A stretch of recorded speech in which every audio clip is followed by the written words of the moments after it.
you just do it, Hello. it'll turn out okay. And after a month's absence, Talking Time with Caffeine is back, and Dr. Dino is back. We both took a little Yes. vacation here. Yeah. Hi, everybody. Sorry about that. It's been pretty busy out here. A lot of stuff's been changing, but we are back, and hopefully we can make this regular thing and get this series finished. Well, will ever be finished? Because we could break down the clades into more clades, break that down into more clades, break those down into more clades. Clades within clades within clades. Okay, so what I'm about to say is not a joke. This is a valid sentence. We could talk about how Tyrannosaurus is a Tyrannosaurin, Tyrannosaurine, Tyrannosaurid, Tyrannosauroid. That's a real sentence. That's a valid sentence. Just like dinosaurs, dinoforms, dinomorphs. So, Yeah, but it's worse. What can I say? Paleontologists are nerds. We get way too specific. just paleontologists. No, not just paleontologists. I'm just saying paleontologists are nerds. Point proven. All right. So, what are we talking about today? Well, for today, we're going to be talking about a very historically important group of theropod dinosaurs. They don't make it to the end of the Cretaceous, sadly. So these didn't die out with the asteroid, they died out before then. But when they were around, they were pretty big parts of the landscape. And that's not even touching on just how important they are to science, which we will get into. Now, if I get to this, but how were they close related or far related from our last topic of the Ceratosaurus? Ceratosaurs. Well, that's a good question that'll be answered on this slide, actually. So, all right.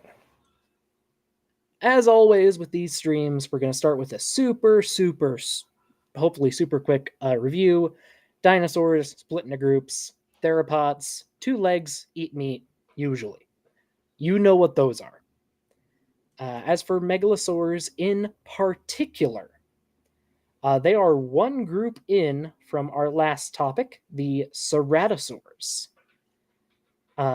which means that they are 1 theropods. Getting to here makes you a theropod. Then they are tetanurans. Tetanura means that you have these bony rods that are reinforcing your tail. Makes it stiff, makes it easy to swing from side to side for balance. So does that mean you got your tetanus shot then? No, but same root word. Same root word. With that said, that's where they split off. They are equally closely related to everything else over here because they dive out at this point. So they're kind of like your 4th cousin twice removed. So they have were a bird. So they have no current living relatives. I mean, no, they have no living descendants. And because of that, because they're not in this group, the Avatheropods, their bones aren't as pneumatized as most theropods are. Like when you think of a bird, it has, hollow bones. Most of these theropods have airy bones like that. The Megalosaurs, I'll say, they're a lot denser, especially in some very specialized ones that we'll talk about. And as for when they appear, I chose this chart because it shows it pretty well. They first appear in the Middle Jurassic. There might be some that are from the Early Jurassic, but they're kind of contentious, and we'll get into why in a bit. And then they die out by the early late Cretaceous, which I know is confusing. They die out in this half of the late Cretaceous. God, Is there like wasn't there, is there? Do you does the Cretaceous have epoch names or breaking down the smaller periods? It does. All these periods do. Um, I want to say it's the Albian epoch, but Okay, yeah, a I'd lot. have to double check that. I talked about it in my geology episode years ago, but a lot of stuff, well, Precambrian, it's all a lot of people just posted in the Precambrian era, like all one big era to like one big all these eras. Then we go in the periods, and after the dinosaurs died, then they go back. Let's break up on the epochs now, and Okay, and sorry, I was wrong. Not epoch. Early and late Cretaceous are epochs. The next unit down is ages, I believe. So they go extinct by I'd say about the middle to the end of the Albian. So about 100 million years ago, maybe a little earlier than that. uh, Alrighty. Caden saying Cenomanian. Maybe some of them did. There might be some suggestions that they did. That they were on their way out by the end of the Albion, I guess I should say. Or at least they were much less diverse, which, considering what they become, is kind of sad and weird that they didn't survive longer, but they didn't. And we will get to where they get to. but let's first get where they came from. Well, fortunately, that's pretty easy. General theropod.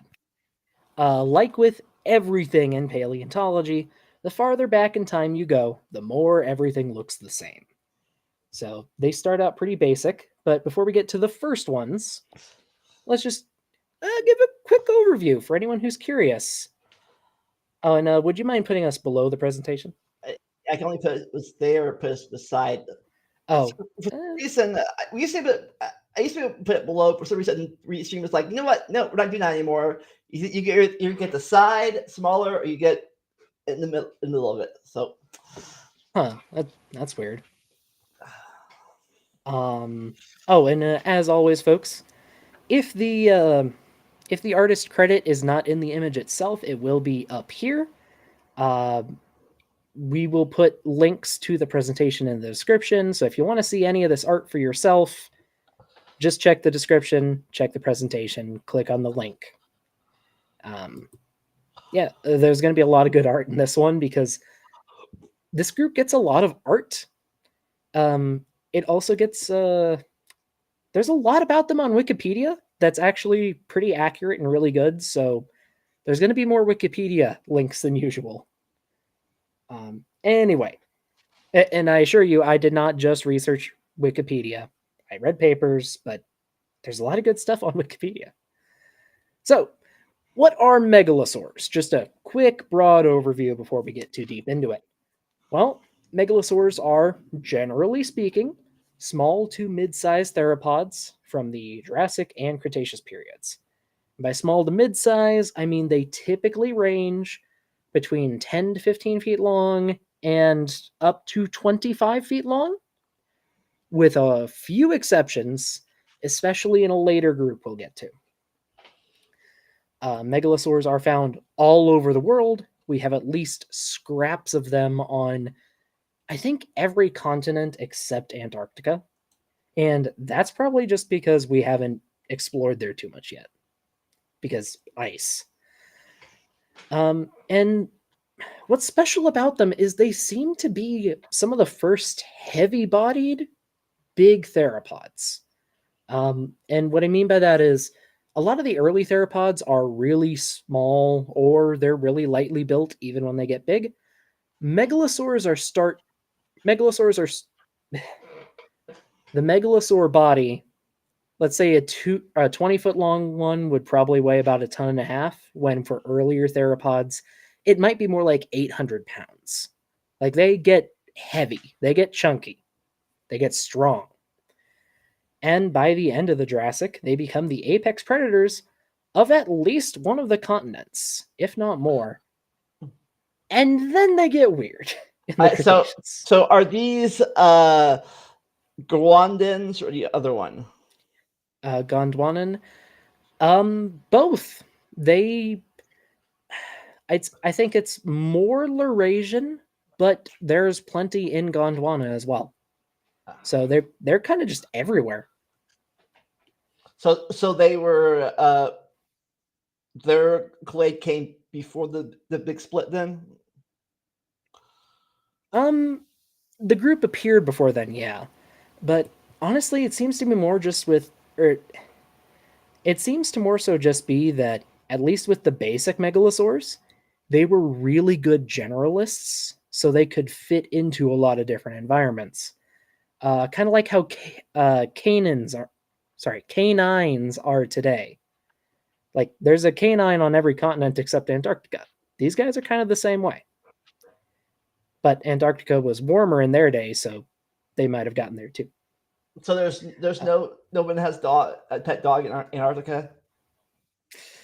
I would be concerned if they did. And also, just a quick warning, going to be a lot of hard to pronounce names in this one for some reason. Just a lot of the names are complicated, let's say. So, within Megalosauroidea, there are a few groups, and I use air quotes there because paleontology is an evolving field. Within recent years, there's been a lot of research that suggests that the historic group, Megalosauroids, is kind of a mix of several groups that don't really need to be in there. But historically, the Megalosauroids have two major components. We have the Piatnitskisaurids. I'll just say that again, Piatnitskisaurids. I'm going to mess that up a few times. And the Megalosauria. And it's Ia because it's unranked. It's not a family or an order or anything like that. But recent research has, like I just said, suggested that the Piatnitskisaurids might actually be early allosaurs. But the problem is they're so close to the base of the tree of both groups, it's really hard to tell where they go. They kind of ping pong back and forth. And then sometimes they become their own thing too. It's complicated. More research needs to be done on it to fully sort things out. But due to this uncertainty, we're going to ignore them for now. If you're curious about them, they seem to be mostly smaller bodied, with a couple exceptions. A lot of them are from Argentina. There's at least, on here, Condoraptor and Piatnitskisaurus itself are both from Argentina. Marchosaurus, which is often a Piatnitskisaurid, is from North America, and then Schwanhanosaurus is from China. But we can forget about them now. Right. We're just going to focus on the Megalosaurs. Erase from brain. And the Megalosaurs are split into two groups, the Spinosaurids and the Megalosaurids. Spinosaurus, the one dinosaur everyone hated from Jurassic Park 3.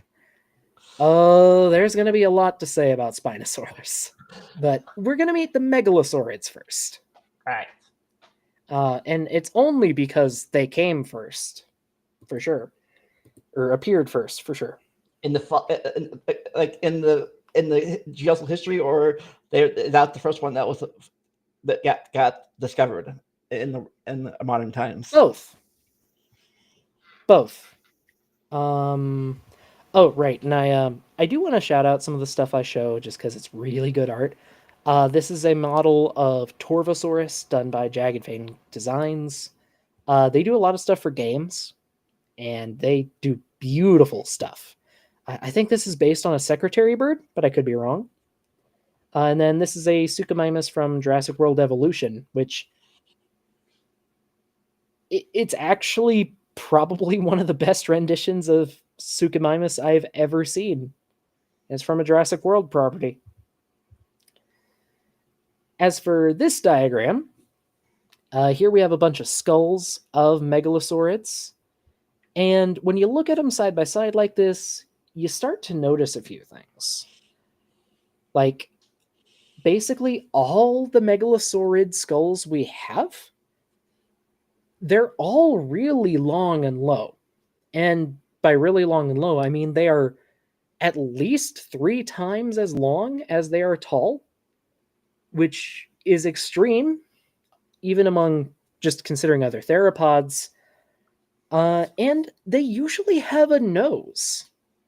Now, of course, all dinosaurs had noses, but by that I mean they have like a big bump of a nose on here. Like you can see that and you can tell, oh, that's where the snout is. That's where the nose is.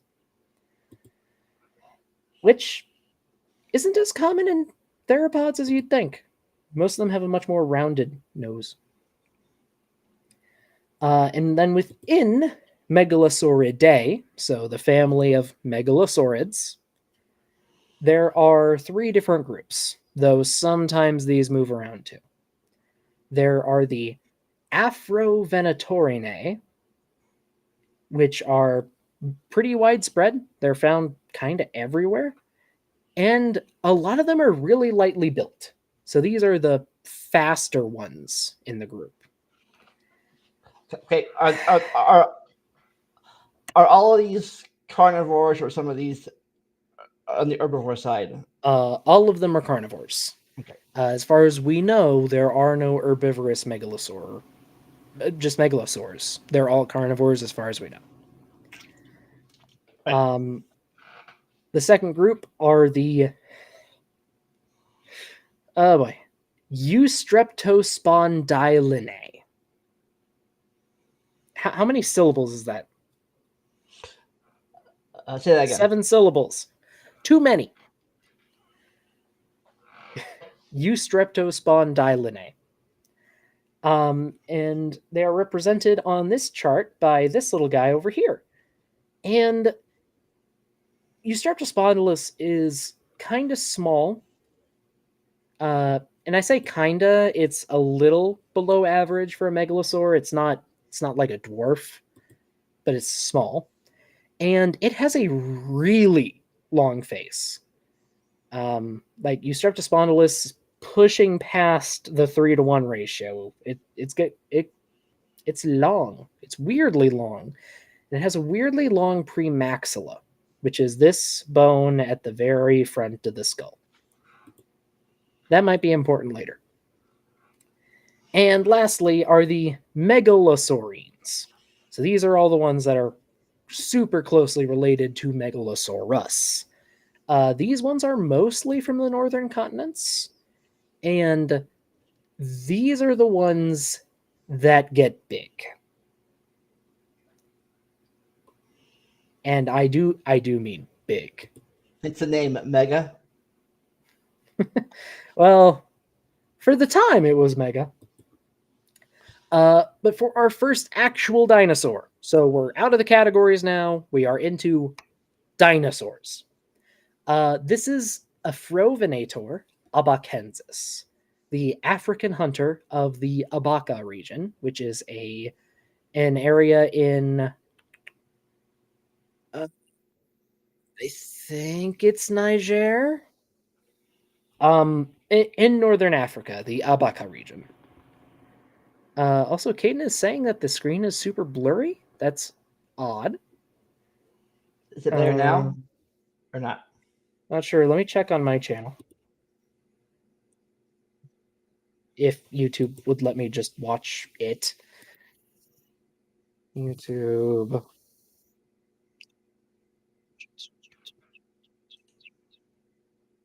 Let's see. And we're pausing because if it is really blurry, we want to fix that. Okay, it's looking fine on my end. Not sure what's going on, but it's fine on my end. Okay, Might have been a connection issue, Caden. Well, he says it's better now anyway. Okay. Do. So, what's special about Afrovenator? Well, it's a pretty lightly built megalosaurid. I said earlier that megalosaurs in general are pretty heavy built theropods, but Afrovenator is an exception. It actually has really long legs, fairly thin legs as well, long thin arms, and well, pretty normal for a megalosaur head. The skeleton is partial, it's not complete, but it's estimated to be about 8 meters long from nose to tail, probably weighing around 2 tons, which, again, for an earlier theropod, a length like that, you might peak a bit over a ton. Herrerasaurus is a little smaller than that, but it's estimated at like a ton. And it was discovered in the 90s by a team from the University of Chicago, headed by Paul Sereno. His name is going to appear a few times in this. It was probably a pretty fast runner, and it probably preyed on early ornithischians and sauropods. I didn't include the time that it's from, but it's about 166 million years old, seems to be. So we're in the middle Jurassic. And for a comparison to other dinosaurs, this would be about the time that the first birds were really taking to the wing. Well, things we would reasonably identify as birds were taking to the wing. The first raptor dinosaurs were appearing. The very earliest tyrannosaurs were still these tiny guys that were just running around in the undergrowth. The first sauropods were getting really big. Afrovenator was found in the same formation as Jobaria, which we talked about way back when we talked about early sauropods. So something weighing like 30, 40 tons. So these guys be eating sauropods or another herbivore? Well, definitely young sauropods. Adult sauropods is a lot harder to say. But with that said, well, I will say we do have a relative of Afrovenator we'll talk about later, and we do have its bite marks on sauropod bones. But we don't know if it killed them or scavenged. We don't know. Probably did both. Most predators do both. And I wanted to mention this dinosaur in particular because I have a bit of history with it. When I was a little kid, I remember reading a book about the discovery of Afrovenator. I can't find it online. I don't know if it was ever put online or what, but it was about a kid who tagged along with his uncle on the expedition and helped to find the skeleton. And then the book ended with a picture of it mounted in a museum. It was really cool. Honestly, I'd love to read it again if I ever find it, but for like the last decade, it just has eluded me, I guess. If you have the book, send it to us. P.O. Box, we don't have one yet. If you have but especially the way it was written, like it was written like a really fun adventure. So it made me want to go fossil hunting in exotic places. And as for the reconstructions of Afrovenator here, this is an older one from the early 2000s, kind of showing, well, it running at something about to chomp at it. I love how its jaw is tilted back just enough to fit in the aspect ratio. And then this is a more modern 3D model, actually, done by a very talented paleo artist who is linked up here. I wonder if some of these carnivores were named after actors or movies or actors. I don't know. We'll maybe talk about that in a bit. But you might recognize this little guy, Vendalia. Our next critter is Eustreptospondylus Oxoniensis. Oxoniensis. And the translation of the name is just as much a mouthful as the name itself. The true turned vertebra from Oxford. That's the translation of its name. I was about to question what they were smoking in the mid 1800s, but a lot. They were smoking a lot. So Eustreptospondylus is actually named after another dinosaur called Streptospondylus, but calling it a dinosaur is very generous. The original bone was one vertebra, and it was just part of the vertebra. But back in the 1800s, that's all you needed for a name. So it was the turned vertebra. Actually, I was about to say, I don't know why. It was called the true vertebra because they thought it was like a crocodile or alligator, but the bones were the places where the vertebrae connect were curved differently. So they called it the turned vertebra. Anyway, weird name, kind of strange history, but if you ever saw Walking with Dinosaurs, it should be familiar to you. Now, in that documentary, it was just a recolored Allosaurus, but it was really a Megalosaurid, though it was kind of a strange one. And we actually have a lot of its body too, which is kind of neat. It apparently holds the title of the most complete European theropod, which I should have included a picture of the skeleton. Because Yeah, I do wonder if the Walking trilogy or quadrilogy had was reintroduced today in modern times, how much of that 3 or 4 part series would be totally different because of new information. it's funny. The sequel is coming out this year. I don't know if you've heard about it, but the paleontology Twitter especially has been exploding about it. Anyway, this is the skeleton of Eustreptospondylus. This is the most complete European theropod. As kind of sad as that is. Also, sorry, just a half second. As kind of sad as that is. With that said, we do have decent amount of the skull. We have a lot of vertebrae and complete legs too. And as Caden mentioned earlier in the chat, it is not fully grown. It's actually a juvenile, or at most a young subadult. So the adults probably would have gotten a bit bigger. Probably would have gotten to like 15, 20 feet long, but that's still not on the big end, even for megalosaurs, which don't generally get super big.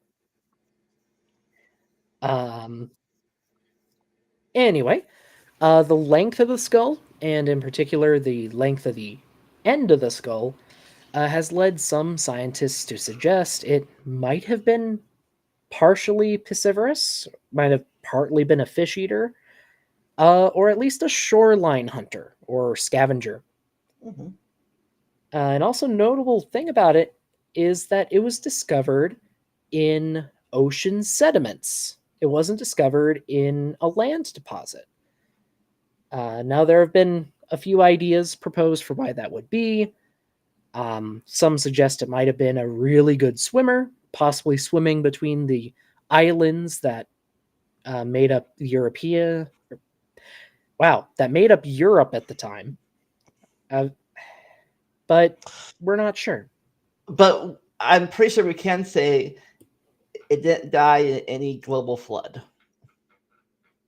No, it did not. Also, really quick, we have a super chat from Vamsy Jessica Amanda. Thank you very much. No message attached, but if you have anything you want to say in the chat, we'll highlight it. Thank you very much.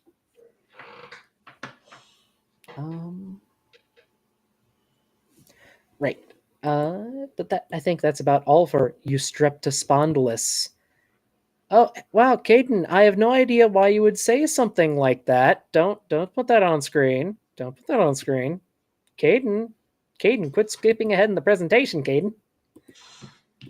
And before you apologize, it's fine. That was a joke. You're fine. Anyway, our next critter, we go from one of these smaller megalosaurids to hands down the biggest one and possibly the largest theropod in Europe, at least until the Cretaceous. This is Torvosaurus tanneri. And when I was reading about it on Wikipedia to refresh myself, I had never heard the origin of the name before. So I was very surprised. Well, part of it I knew, but part of it I was really surprised. So I'm just going to read this verbatim from Wikipedia on the Torvosaurus Wikipedia page. The genus name Torvosaurus derives from the Latin word torvus, meaning savage, and the Greek word sauros, meaning lizard.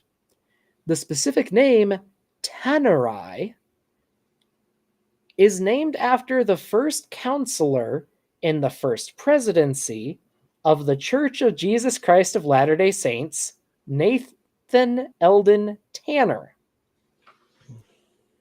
I never knew that. It was just so unexpected. I felt I had to include it. And actually part of it because I was pretty sure Caden would drop by. So a little fun fact for you there, Caden. I will say there are two species of Torvosaurus, though. That's the origin of T. tanneri. The other one, Torvosaurus gurnii, is named for James Gurney, the guy who created Dinotopia. And I love that. Also, Vamsy Jessica Amanda says, hi, Doc Dino from Georgie. Hiya, Georgie. Hope you all are doing well.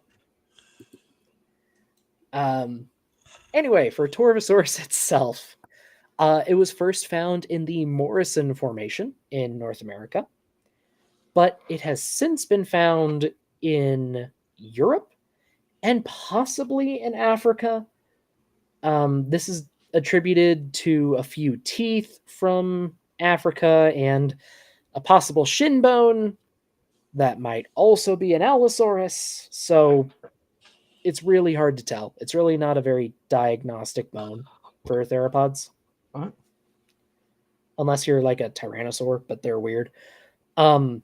But in the Morrison, it's just one of many carnivores, while in Europe, it may have been the single largest theropod of the late Jurassic.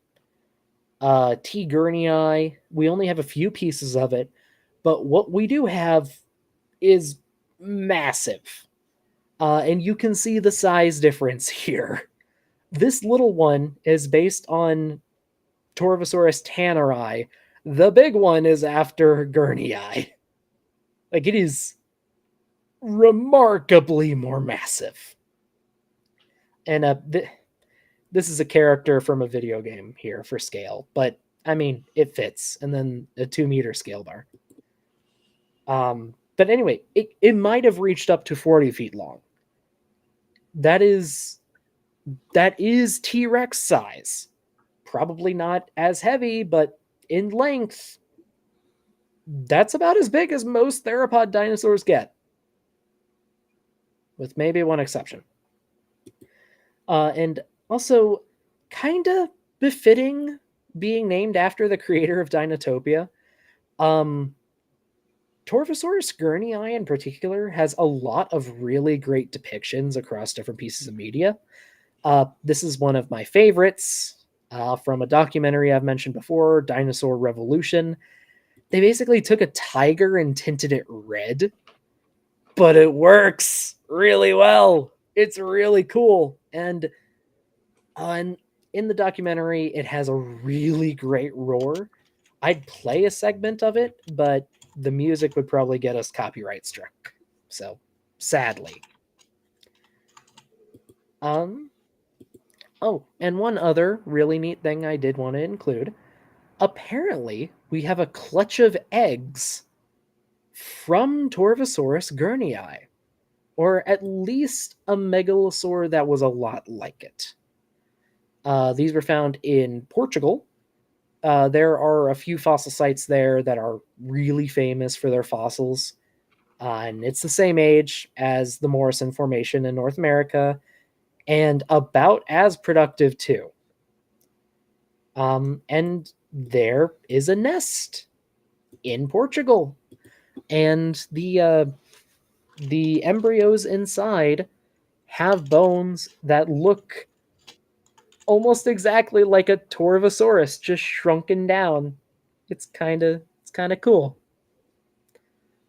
Also, hello, Jody Wolf too, and Papa if you're watching. Howdy.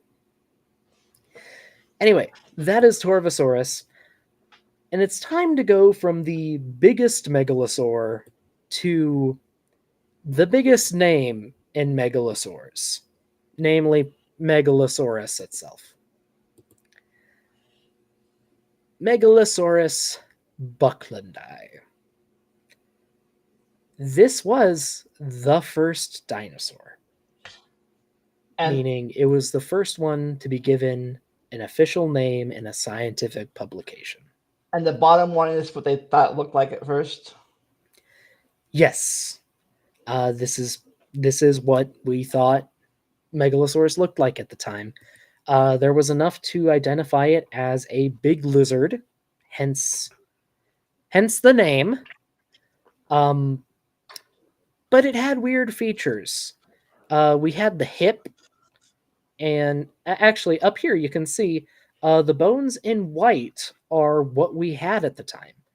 So we had some tail vertebrae, we had a pelvis with femurs, some back vertebrae, and then half of the lower jaw. Now that's really not a lot, go figure. And then the blue bones that you can see here are bones of Megalosaurus that have been found since. We just haven't found much of it. Like, bizarrely, it's bizarrely rare. Or at least more than a few bits of bone are very rare. So a lot of what we know about Megalosaurus today is based on related animals.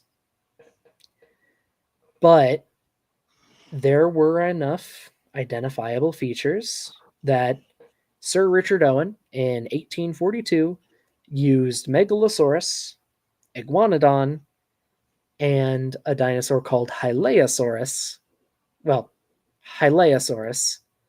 to coin the term Dinosauria. And I will say it was originally just named Megalosaurus, so just big lizard. Bucklandi was added later after William Buckland, the scientist who named Megalosaurus. So he didn't name it after himself, someone else named it after him. But again, we do have enough to know what type of dinosaur it is, and we have a decent idea what it looked like in life. And to be honest, can you really ask for a better name for the first dinosaur than Big Lizard? And then here, go ahead. Big Bird. Well, it's funny. Some paleontologists at the time were noting how weirdly bird-like the bones of Megalosaurus are, which tells you a lot considering how far removed it is from birds. Those features are still recognizable. In the 1800s, they were recognizable. And then right here, I just wanted to show, because I think it's really cool. This is the drawing of the original Megalosaurus jaw from Buckland's original publication. Yeah, it's just It's yeah, beautiful. it's just a pet peeve of mine. I recently got the last few years, like having things named, but they're not. Like, well, at least dinosaurs are closer to lizards than Basilosaurus, which is a whale ancestor. That's that's Well, way off a lizard. okay, so to be fair with Megalosaurus, it was obviously a reptile. They knew it was a reptile. Saurus, we translate it as lizard, but really it just means reptile. They mean the same thing. Or sorry, it can translate to both. It means both. It's just that group of animals. So Well, then you could just translate it as the giant reptile, but then definitely lizard's been done historically. well, then definitely not mosasaur. That's a lizard. Basilosaurus is definitely not a reptile. Basilosaurus is an exception. I'm sure I've told this before, but do you know how we found out that Basilosaurus was a whale? Was it the Someone ear dropped the. Or go ahead. Was it the ear thing? It was part of the ear. Someone dropped the skull on the ground, and the diagnostic inner ear bone of a whale fell out.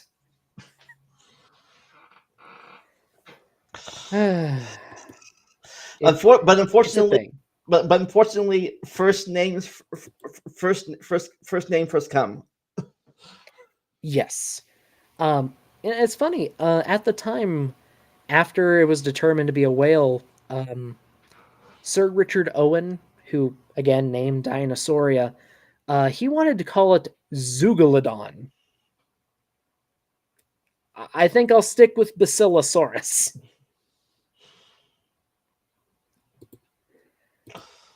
Oh, but so we talked about the Megalosaurids. Those were them.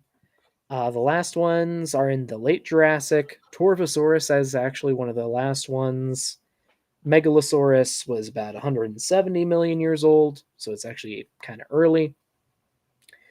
But the other major group within Megalosauria are the Spinosaurids. Now, I will say this has been kind of more recent that they've been found to be megalosaurs. But when you put all the pieces together, it kind of fits. Especially when you consider that we already had long-snouted megalosaurs that might have hunted fish, as Caden alluded to earlier with Eustreptospondylus. The signs were there, and Eustreptospondylus is probably what Eustreptospondylus is probably what it's probably representative of what eventually evolved into Spinosaurs. So yeah, it's kind of neat. Oh, and someone on your Twitch is asking if the one yellow dot in America is in Utah. I don't know, but I believe that is something else now. Like it was found not to be a Spinosaur. Anyway, as the Jurassic, well, one thing I will say to the people watching, there's going to be a little bit of a narrative, a little bit of a mystery going on from this point forward. So I hope you all enjoy that experience. So I planned this. As the Jurassic came to a close, the Megalosaurids disappeared, And by the time the Cretaceous began, they were gone, as far as we knew, or as far as we know. But something new took their place. F in the And chat. F in the chat for our fallen for friends. Megalosaurs. But something new had taken their place and in a more bizarre form than anyone could have anticipated. They were, as far as we know, all semi aquatic fish hunters, most likely coming from long snouted megalosaurids like Eustreptospondylus. The Spinosaurs quickly colonized the coasts of the Old World, with some even reaching South America. Interestingly, it does seem that they enjoyed the tropics. Most of them stayed kind of near the equator. And even the dots that are like up here, England was much farther south at the time, so it was much closer to the equator. Yeah. This map is a modern map, not a map of 100 million. Exactly.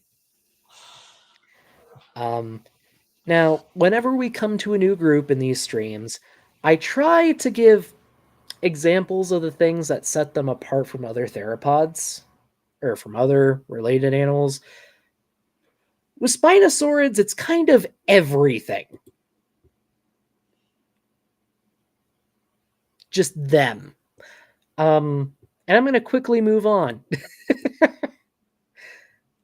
So we're actually going to start with the most normal of the Spinosaurids, at least compared to other theropods. That being Suchomimus tenerensis, or the crocodile mimic of the Tenere Desert. Like I said, it's the most similar to other theropods. It's got legs, it's got a tail, it's got arms, all that thing. So, do you think if they had gone on, lived long enough, and gone on longer, that these guys would have been like the dolphins of the dinosaur family? Huh, that's an interesting question. Anyway, Suchomimus was found in the late I'm moving on because we'll get to that. So it's found in the late 90s. And Suchomimus is also one of the most completely known Spinosaurids. The original material is in pink here. It's mostly leg bones with some vertebrae. But we found actually a few individuals, and they have enough overlapping parts that we're sure they're all the same thing, or at least we think they're all the same thing. So we have most of a skeleton, actually, for Suchomimus. And these are all scaled to be the same size. That's sometimes a concern. Based on related elements, these are scaled to the same sizes. So this is what an adult Suchomimus would have looked like. And you can also see it's pretty big. It's estimated to be about 10 meters long based on the largest individuals, which, that's a good 33 feet. That's pretty big. And as for its anatomy, it's kind of like if a grizzly bear, a heron, and a crocodile had a baby. Because Suchomimus has some features that basically all Spinosaurids have to a degree. They have short legs, huge, and I do mean huge, especially for a theropod, muscular arms, a long neck, tall neural spines, and neural spines are the kind of spike coming off the back of the vertebrae here. You can see that. And they have very long faces, like very long faces. And they do this. It's like if someone took their face and pulled it with a taffy puller. All the bones are stretched.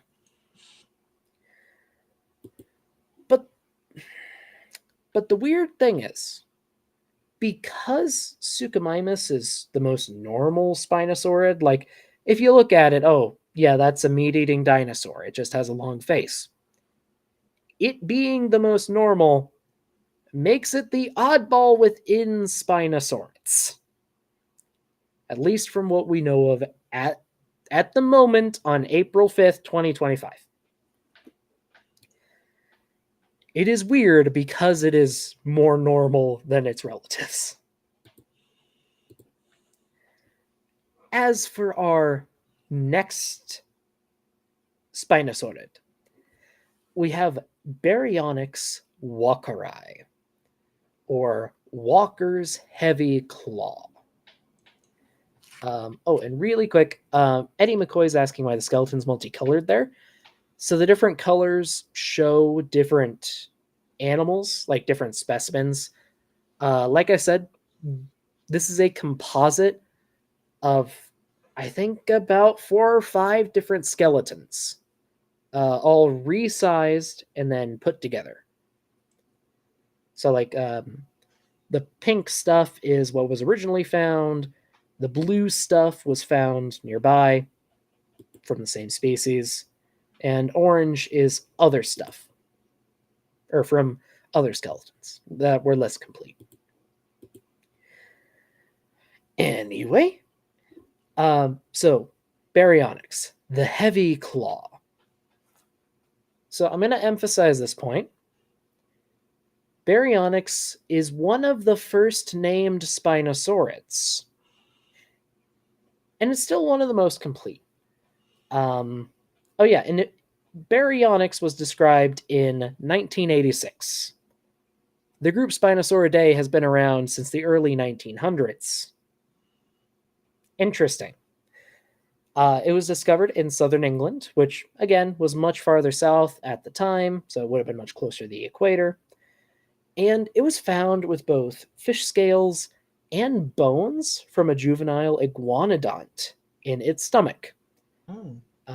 I think they might be referred to Mantellosaurus, but I'm not sure.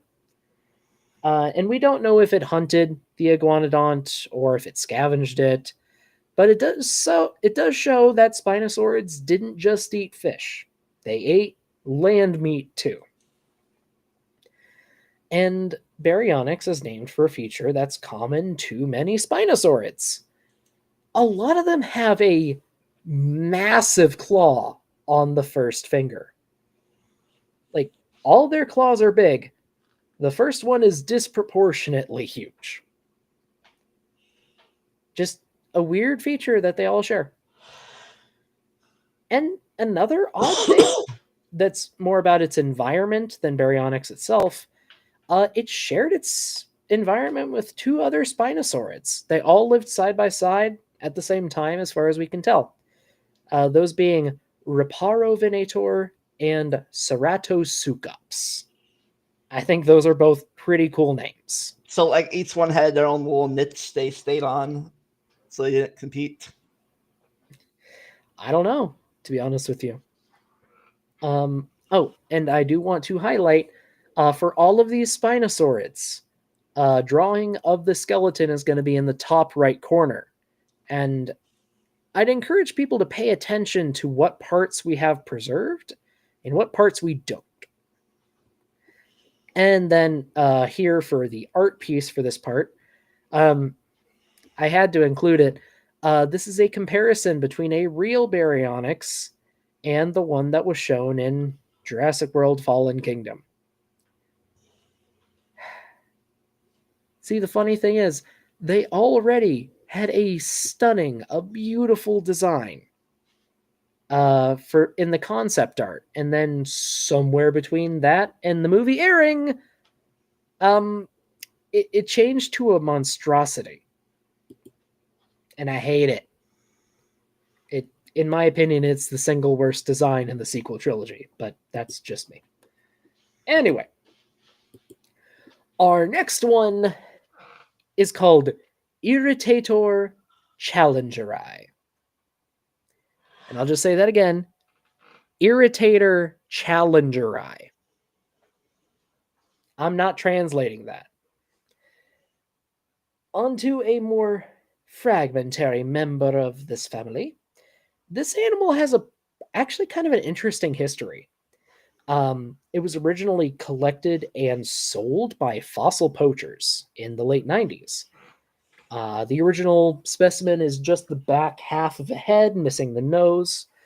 And the sellers used plaster to complete it before they sold it.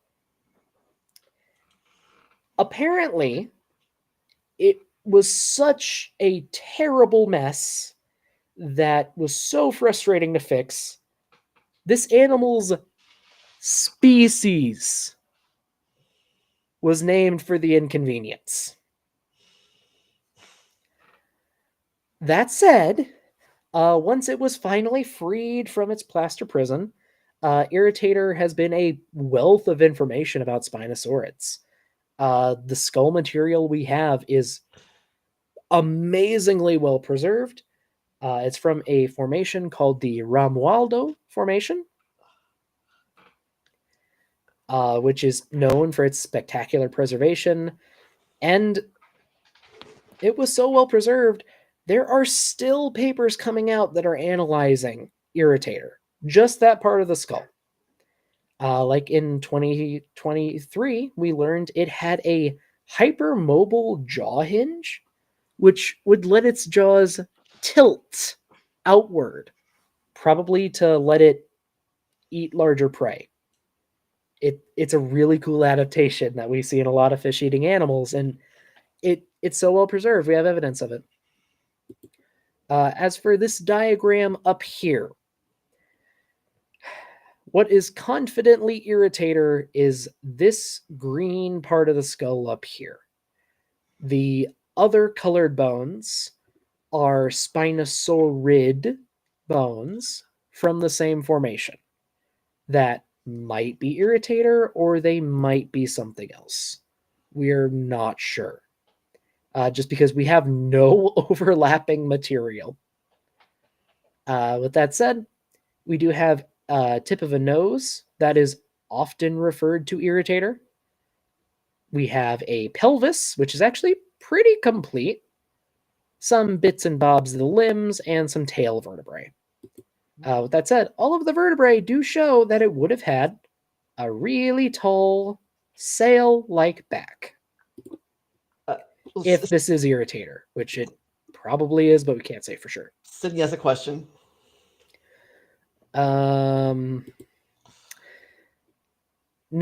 it's not. I know where you're getting that, but no. And then we go from, kind of weird but normalish theropod, kind of weird normalish theropod. And again, just pay attention to the bones we have of these animals. Slightly weirder theropod.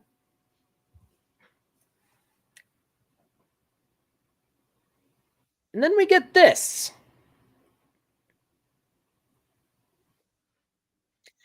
Well, that's a curveball, ain't it? And you might be asking yourself, is this Spinosaur missing part of its back to cause that little divot there? Apparently not. According to its discoverers, the people that named it, it's not weathering, it's not an injury, it's not a deformity, as far as we can tell. This animal just had a tall sail running along its back with a weird dip at the front of its hip. What's white in here has been described. What's red has not been described. But based on the undescribed material, which we do have photos of, it also appears to have had a really long tail with a sail on it, on both the top and bottom. Weird. So, I guess an interesting question. Did some of these fish eaters start to swim like a fish? Because their tails start to look very fishy, I guess you could say. Oh, and I do want to shout out this bit here. This is a rendition of Ichthyovenator. Oh, right. Translation: Fish Hunter of Laos. It's from Laos. Um, this is a rendition of Ichthyovenator from a game called Beasts of Bermuda. If you like dinosaurs, you will love this game. It's got a lot of heart to it. It's really fun. I love it. And they have Ichthyovenator in it. And it's semi-aquatic. It can swim. Which, yeah, I mean, that's probably a pretty safe bet that it could swim.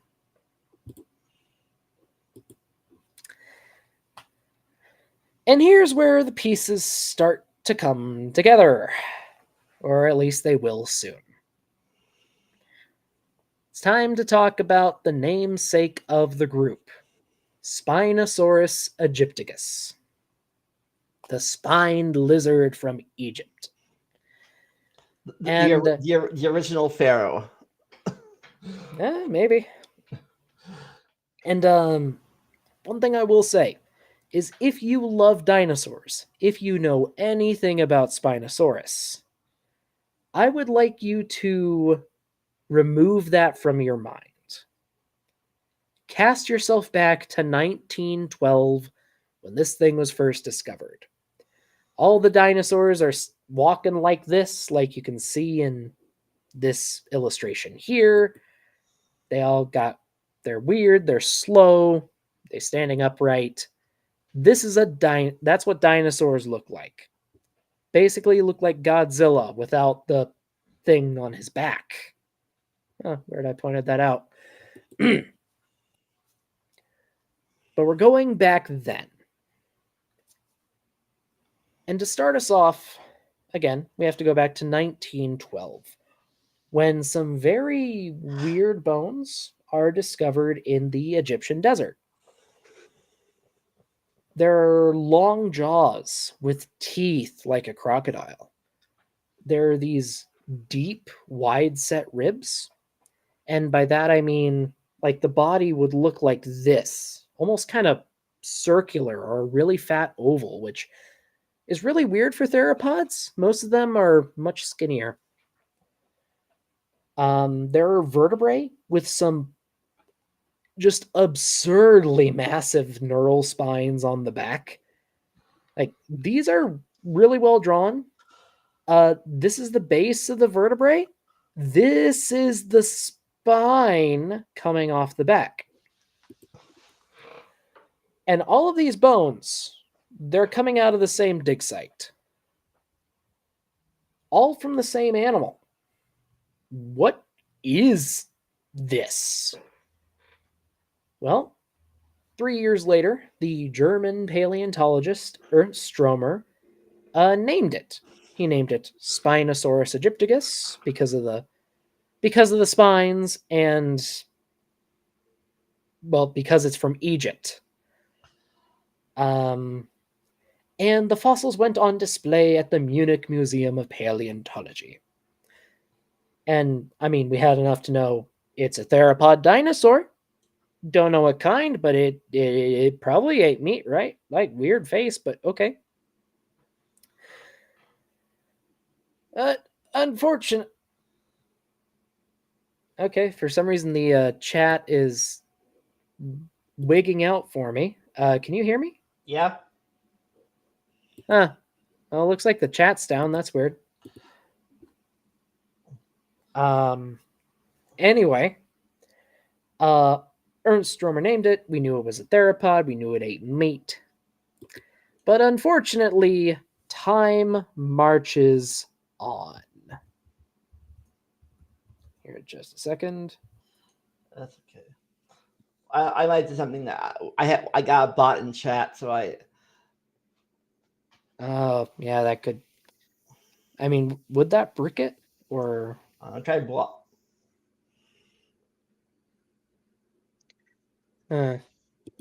Also, I'm gonna try a thing really quick. Oh, and okay, yeah, it looks like my chat's still working on my computer, so that's good. Okay. I'm gonna try to set a super chat goal. So, I put a lot of work into this presentation, folks. If you're enjoying it so far, please think about dropping a super chat. It helps me out quite a bit to take the time to do these presentations, which Yes. I really enjoy, but they cost time. Yes. $5 million. I would do a lot of things for that amount of money, and like 80% of it would go to a museum. Or 2. Or 4. A lot would go to museums. Also, I'm gonna try refreshing my page really quick just to see if it's a problem with me. So I will be. Right. Hey guys, hope you're enjoying this. While we're waiting for him to return. Oh, he's back. It might have been a problem with me, or I just had to refresh it to fix it. Okay, we're good. I'll share the presentation again. Okay. So, anyway, 3 decades after 1915, oh, well, a little less than 3 decades after 1915, a war was on. And I do want to point this out. People assume things because he's German. But possibly due to Stromer opposing a certain German political party, the Spinosaurus skeleton was not put into storage for protection. It was left on display in the Munich Museum of Paleontology, which was destroyed by a bombing raid. I mean, obviously, the bombing itself was a terrible thing. It cost many lives. But a lot of really important fossils were lost due to this. And some we've never found more of. So one-of-a-kind fossils were lost. A lot of things were lost. But time continued to flow. And as time moved on, we started to see shadows of some strange lost monster. So we're going forward 4 decades again. And it's 1986. And a new dinosaur has just been unearthed from the Smokejack clay pit in southern England. I have just graduated from kindergarten. And to the authors that named this new dinosaur, it seemed weirdly familiar. And it didn't take long for us to figure out what it was and what it had to be related to. I mean, just look at that face. The field of paleontology just was buzzing. Like, this was something that people got really excited for because for 40 years, Spinosaurus had just been a mystery in dusty old notebooks. All we had were photos and drawings. It was just this big mystery. What is this thing? What could it be? What kind of meat-eating dinosaur is it? Like, that's a question we were really trying to figure out in the 80s with a lot of dinosaurs, but Spinosaurus in particular. And then we find something like it. And it lets us fill in some gaps. And that process only speeds up when, in the 90s, a lot of other Spinosaurs were suddenly discovered. I won't ask you to remember them, but Suchomimus was discovered in the late 90s. Irritator was discovered in the late 90s. While they aren't, well, Irritator is not super complete. Suchomimus is really complete. So Suchomimus helped a ton with like fleshing this thing out. Like, it's so similar, right? Spinosaurus is just bigger. So we filled in a lot of the gaps we had with Suchomimus and Baryonyx. And things got really crazy when we started finding bits of Spinosaur bones in Morocco. bones that were of the size where the only named Spinosaurid of that size was Spinosaurus itself. So the paleontology world was buzzing about this. And the news was so exciting that a certain movie maker thought that this Spinosaurus would make for a great villain in his movie. And then in the 2000s, everything changed. So before we go to the next slide, I just want to walk you guys through what we've seen so far for the Spinosaurids. Ignore that last bit. So we have Suchomimus, fairly normal theropod, kind of weird, short legs, big arms. Okay, nothing too crazy. It's a fish eater. Baryonyx seems to be supporting a similar thing. We don't have any of the tail, we don't have the lower legs, but okay. Irritator, also fragmentary, but you know, it supports what the others have shown. Ichthyovenator was discovered in 2012. And we were like, hey, this is really weird. This thing's got tall spines, but it's got a weird back. It's got this big tail with big spikes. What's going on here? And then in 2014, we found another Spinosaurus. Or, well, sorry. And then here's just a skeletal of what Spinosaurus looked like, or back then. But then we found a new skeleton. Not bones, not bits of bones, a skeleton. It was uncovered in Morocco, and this skeleton had a tall sail on its back. But moving down the body, we pretty quickly left what was familiar.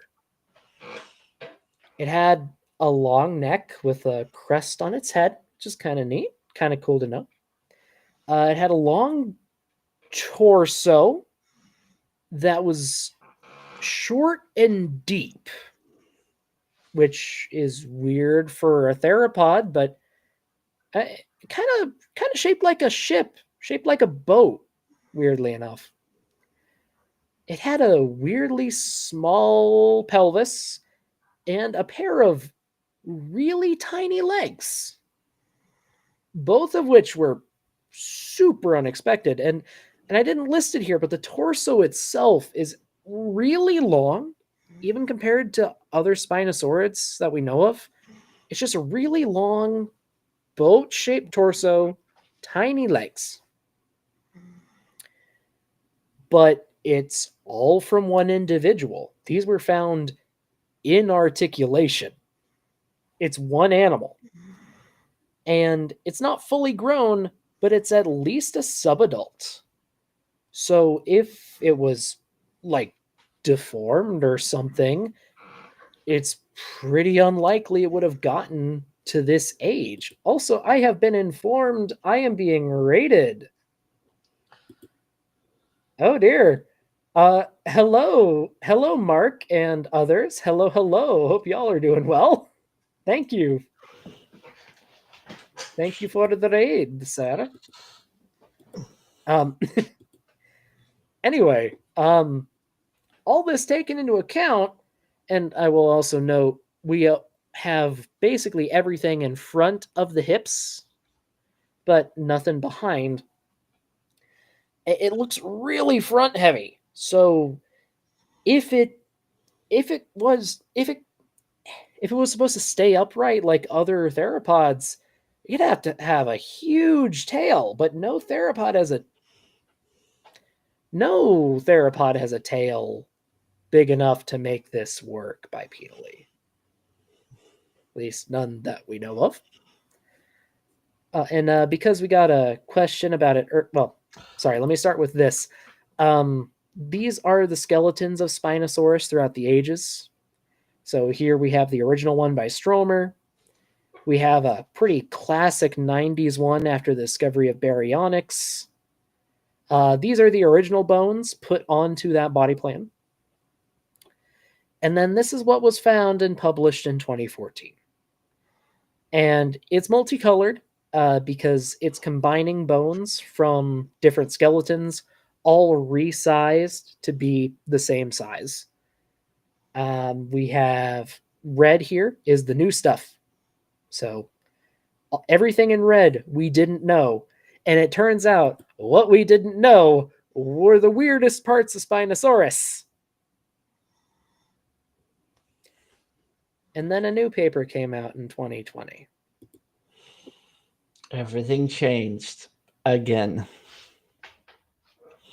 Remember when I said no theropod has a tail big enough to make this thing feasibly bipedal? Well, it turns out those weirdly tall tail spines on Ichthyovenator might not be as rare or weird as we expected. Now, this one is multicolored. This skeleton here is multicolored for a different reason. And I want to reiterate, all of this was found together. This is the same individual. What's pink was published in 2014. What's green was published in 2020. Apparently, they found this in a cave. And like all this stuff was like already out in the cave. Some of it was actually kind of just on the surface. It had eroded out. The pelvis was mostly in the rock. It was nice and complete. And then they had to dig into the hill or into the cave wall to get the tail out. And they found basically the whole tail. Apparently, this is what Spinosaurus's tail looked like. And this is what Spinosaurus looked like.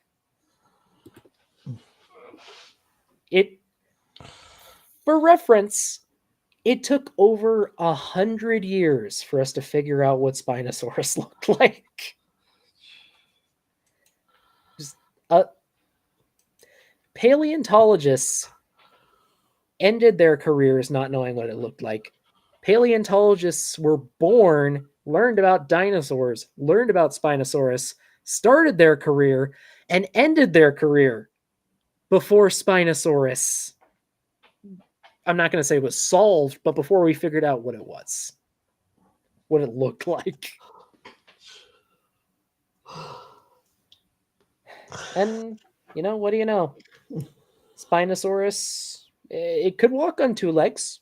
They were short, but they were really strong legs, apparently. And probably had webbed feet, too. Like I said, the new skeleton is a subadult, but we have bones from other individuals that are much larger. Taking those bones and scaling the subadult skeleton to match, there are some that might have been 45 feet long. It might have been 50 feet long. Some have been estimated to 60 feet in length. And the scary part about that is that the 60-foot mark is not a stretch. May I remind you, the next longest theropod, the estimate for it is maybe 45 feet long. Maybe. And then some of these bigger Spinosauruses might have weighed over 10 tons. So, putting all this together, what was Spinosaurus? And again, a century-long mystery. We now know. Spinosaurus was a gargantuan, bipedal, piscivorous, so fish-eating dinosaur. It was the largest member of its family, and it would have been an Olympic-level swimmer. Some paleontologists still bicker about how quickly it could swim, if it chased prey down or ambushed them, or if it just fished from the river's edge. But regardless, it was probably one of the best swimmers of all non-avian dinosaurs. And I specify non-avian because penguins are birds. Yeah, that's why I said until we get the penguins. Was makes the Spinosaurus come back. But Spinosaurus really took the limits of what dinosaurs could do and shattered them, apparently. And just this whole story, the saga of Spinosaurus, it's taught us a lot about the ancient world, but also how incredibly much animals can change. For almost a century, we had like a couple bones, pictures of a couple bones to go on. We had to fill in the gaps using its relatives. But thanks to these new discoveries, the tables have turned, and what we've learned about Spinosaurus is making us reconsider what we know about other Spinosaurids. And I'll just go ahead and highlight those. I told people to pay attention to the skeletons. So Suchomimus, fairly complete. Kind of notable we don't have a lot of neural spines for the tail, though. Baryonyx, we don't have the lower half of its legs, and we don't have its tail. Irritator, we don't have its legs, we don't have its tail. Ichthyovenator, don't have its legs, but its tail also has those big weird spines. It also had a tail fin. So, did Irritator? Did Baryonyx? Did Reparovenator or Ceratoseucops? We don't know yet, but it's tantalizing, and I hope we eventually learn. Paleontologists, get on it. if you're watching this in the future. And there, if you pay attention to, I hate saying this, but paleo Twitter at all, like if you pay attention to spaces where people talk about dinosaurs, there are memes about how Spinosaurus is always changing. What's this year's patch notes? People will say. Is there a paleo Twitter? Yes. Just search dinosaur on Twitter. You'll find. Oh, okay. So it's actually Twitter. Actual Twitter. Yeah. Paleontology on Twitter. Paleontologists tweet. I don't. Others do. Anyway, like there are jokes about how much Spinosaurus changes, and some of them, like the annual patch notes, I'm not a huge fan of, but Spinosaurus has changed a ton, but every change has had reason behind it. And the entire story has taught us a lot about how to think about like fragmentary skeletons like this. Like there's so much variety in the animal kingdom. And I think Spinosaurus is a great illustration of that. And I also want to highlight, when we started this presentation, sorry for the white light, we started with like Torvosaurus. Like this is just a meat-eating dinosaur. And then we wind up stranger than this. Evolution's a really crazy process. It's really cool. And I think that's kind of the end. Well, sorry, there is one more thing I did want to mention. And that is, despite all we have of Spinosaurus now, there are a couple things we are missing. We don't have a complete set of arms, for example. See, I think, yep. We still don't have a complete set of arms. We don't have a complete sail of Spinosaurus, which is kind of crazy to think about. We don't have its DNA. It's named after. I mean, yeah, we don't have its DNA, but like, there's still mysteries to be uncovered about Spinosaurus. We might never get the full picture, but unless somebody learned a lot. Unless somebody with a time machine. I mean, that'd be something. But I think then All right. that's kind of it. Thank you everyone for listening to me prattle on about megalosaurs and spinosaurs for an hour and a half. Uh, I think we can open the floor to questions if anyone has any. yeah, where when yeah when did the cells make a comeback here? Because before they were in the Permian, and I think they may come back in modern times. But when did they come back here for Spinosaurs? Are you asking why it had a sail? Yeah, why? When? See, the problem is we don't know. I mean, hypotheses have been proposed. Could it have been for heat regulation? Maybe. But dinosaurs are ancestrally warm-blooded. I mean, maybe it could have helped it stay warm while submerged in cold water, but Okay. most aquatic animals don't have an adaptation like that, even the ones that are warm-blooded. Could it have been for display? Almost certainly. Like, you're wearing a literal billboard on your back. Like, hey, I can grow this. I've got good genes. Or this is my territory. Spot this coming from a mile off, or I don't know, I'll slap you with a fish.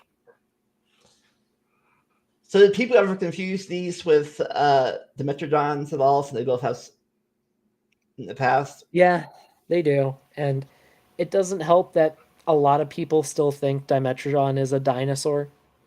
I mean, I'm sure if you're listening to this, you already know, but Dimetrodon's closer to us than it is to Spinosaurus, even though they look kind of similar. And weirdly enough, actually probably lived pretty similarly. Like there's a lot of evidence that Dimetrodon was semi-aquatic. But I don't know. Yeah, and Sydney Raptor's right. Sails make it look much bigger from the side. It is notable that Spinosaurus did live with a lot of other theropod dinosaurs. The rock formations it's known from have, I want to say, at least 4 other theropods that weighed over 2 tons at least, and at least one other one that probably could have gotten up to 7 or 8 tons. So almost as big as a Spinosaurus. So if you can look bigger and maybe scare some competitor or possible predator off, then do it. Especially since Spinosaurids are so specialized for hunting fish. Like, they can slash with their arms, but I mean, if your opponent is biting you, like their face is going to get to you before your arms can get to it. So, Right. Any more questions in chat? well, I'm not seeing any. Also, I'm just realizing I forgot to change the font for the title of this page. Great job, me. But no. All right. Well, If no any questions, should we finish up? yeah. So far we've talked about Allosaurs, Ceratosaurus, and Megalosaurs. Megalosaurs. We have to figure out what we cover next time, right? Mm-hmm. Here, let me go back to our little phylogeny real quick. Well, so here's the problem. If we move closer to birds like we have been doing, our next group are the tyrannosaurs, and I'm not sure you want to do tyrannosaurs so early. Like that feels like maybe the end or about the end territory. All right. So we can go hop over to the sauropods, or back over to the Orithis. Anything we missing the To Orithians? ornith. Well, we already did all the ornithischians. Hmm.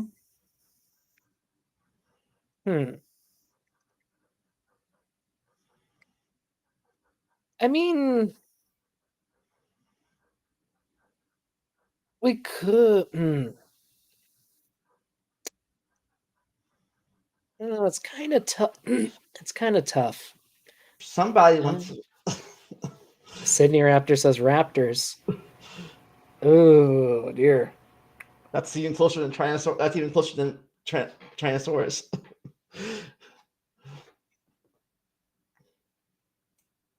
No, we could flip the script and just do early birds.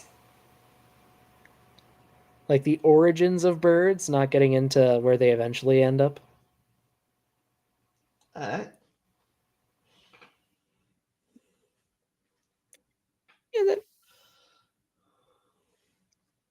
Yeah, maybe birds and raptor dinosaurs. I feel like that could be fun. Alright. So what's coming up until we figure out a date? What's coming up on your channel that you want to advertise? Well, let's see. I would like to do more science-focused streams in the near future if I can. I'm also going to be. I'm going to be able to do a lot. I'm going to be able to do a lot more field work in the near future. So, I don't know. I might start uploading like vlogs or something of my time hunting for fossils or just doing other field work. I also just started a new series. We could do the in-depth Packy video, but we need Vanessa for that, and she's really busy lately. That's why she's not here tonight. Anyway, I started a new series on my channel that I really want to. I'm actually kind of excited to do the next episode on, where I tell people about the geologic history of different parts of the world. I'm starting with U.S. states right now, but I'm happy to go anywhere in the world. So far, Kentucky has been a pretty well asked for one, so that might be next. So might come out with a geologic history of Kentucky this week. I'll be watching for the Ohio episode, and if you need a guest star, I'll be here. I appreciate it. I mean, they're mostly going to be like short edited videos, so not like a stream, like something you can just put on in the car or something. Okay. But I had a lot of fun making the first one about Iowa. But I think that's it for me. How about your channel? So while we're deciding when to do the episode we're coming up with for us, on April 20th, I will be a guest star on Maya's channel for Bad Science Sunday. And then on May 10th, the second Saturday of May, I'll be interviewing somebody about photography. That'll be interesting. Can I ask what you're going to be on Bad Science Sunday for? No clue. But I'm actually off work that Sunday, so I am free. Well, I hope you have fun with that. Other than that, I'll be streaming some games on my Twitch channel. So if you haven't followed yet, do so. Unless you're a bot, then don't.